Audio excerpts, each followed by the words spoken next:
كأس الكونكاكاف الذهبية أو بطولة أمريكا الشمالية للمنتخبات زي ما بيطلق عليها في معظم العالم. ازيكم عاملين ايه؟ ان شاء الله تكونوا بخير ويوم جميل وسعيد عليكم.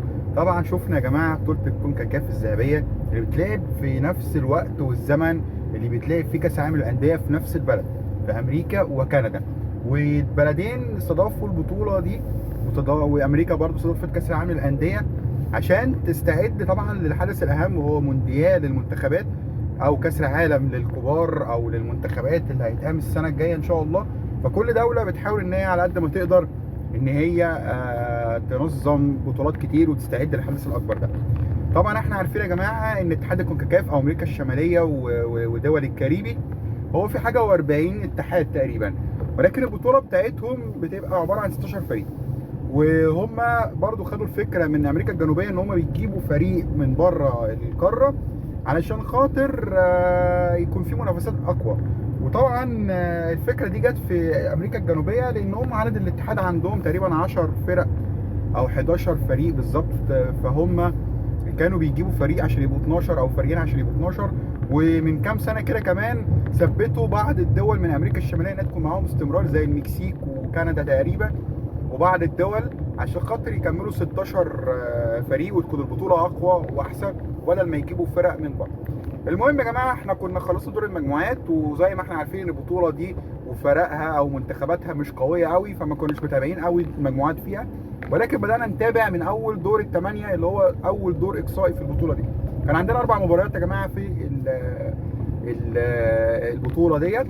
كان عندنا طبعا مباراه المكسيك والسعوديه، والمكسيك طبعا بالنسبه لها مباراه السعوديه كانت مباراه سهله رغم ان السعوديه عمل مباراه كبيره جدا. قدر المكسيك يجيب جول هدف اول، السعوديه للاسف حرزت في اخر المباراه هدف في نفسها، وبكده كانت وصل المكسيك لدور الاربعه. وكان خروج المنتخب السعودي اللي كان برده كويس جدا ان هو قدر ان هو يعدي دور المجموعات، وده الهدف اللي كانت عايزاه السعوديه في البطوله دي.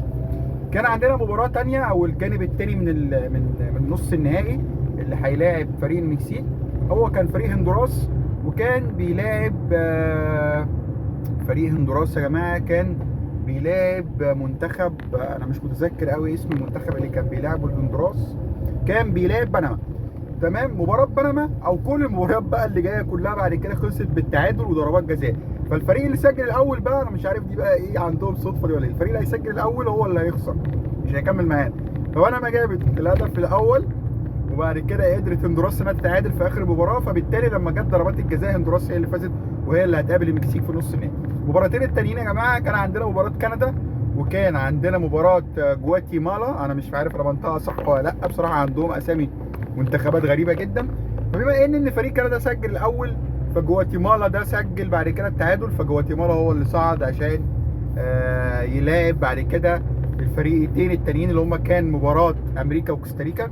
بما ان برضو نفس القاعده ان كوستاريكا سجلت الاول من ضربه جزاء، فطبعا امريكا اتعادلت وسجلت الثاني، كوستاريكا اتعادلت، فلما نحصل ضربات جزاء امريكا هي اللي فازت، فهي امريكا اللي هتلاعب جواتيمالا في النص النهائي الثاني قصاد المكسيك وهندوراس. وهتابعكم ان شاء الله في دور الاربعه وبقيه البطوله، وان شاء الله يوم جميل وسعيد عليكم باذن الله.